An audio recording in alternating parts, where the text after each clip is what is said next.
Vocês vão ouvir o capítulo 3 do livro 2 do Livro dos Espíritos, de Allan Kardec.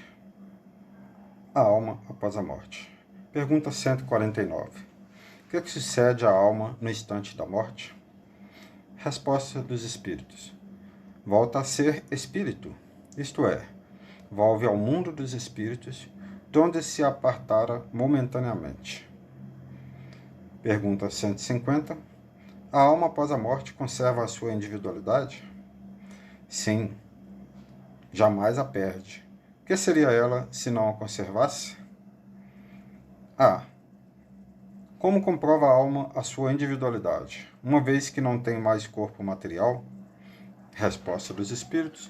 Continua a ter um fluido que lhe é próprio, aurido na atmosfera do seu planeta e que guarda a aparência de sua última encarnação, seu perispírito. 150b. A alma nada leva consigo deste mundo? Nada. A não ser a lembrança e o desejo de ir para um mundo melhor, lembrança cheia de doçura ou de amargor, conforme o uso que ela faz da vida. Quanto mais pura for, melhor compreenderá a futilidade do que deixa na terra. Pergunta 151. Que pensar da opinião dos que dizem que após a morte, a alma retorna ao todo universal? Resposta dos Espíritos. O conjunto dos espíritos não forma um todo? Não constitui um mundo completo? Quando estás numa assembleia, és parte integrante dela, mas não obstante, conservas sempre a tua individualidade. Pergunta 152. Que prova podemos ter da individualidade da alma depois da morte? Resposta dos Espíritos. Não tendes essa prova nas comunicações que recebeis? Se não fosseis cegos, veríeis. Se não fosseis surdos, ouviríeis. Pois que muito a miúde uma voz vos fala, reveladora da existência de um ser que está fora de vós. Os que pensam que a alma reintegra no todo universal estão em erro. Se supõe que, semelhante à gota d'água cai no oceano, ela perde ali a sua individualidade. Estão certos se por todo o universal entendem o conjunto dos seres incorpóreos, conjunto de que cada alma ou espírito é um elemento. Se as almas se confundissem numa amálgama, só teriam as qualidades do conjunto.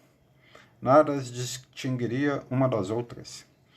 Careceriam de inteligência e de qualidades pessoais, quando, ao contrário, em todas as comunicações, denotam ter consciência do seu eu e vontade própria.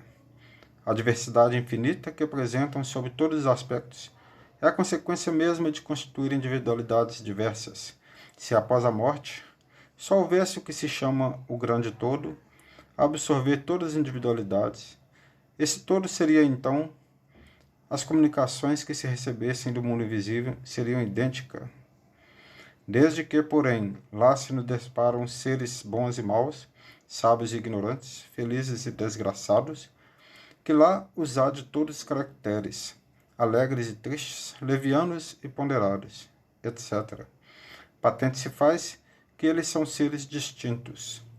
A individualidade ainda mais evidente se torna quando esses seres provam a sua identidade por indicações incontestáveis, particularidades individuais verificáveis, referente às suas vidas terrestres. Também não pode ser posto em dúvida quando se fazem visíveis nas aparições. A individualidade da alma não era ensinada em teoria, como artigo de fé. O Espiritismo a torna manifesta e, de certo modo, material.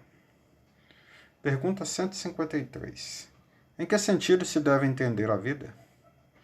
Resposta dos Espíritos. A vida do Espírito é que é eterna, a do corpo é transitória e passageira. Quando o corpo morre, a alma retorna à vida eterna.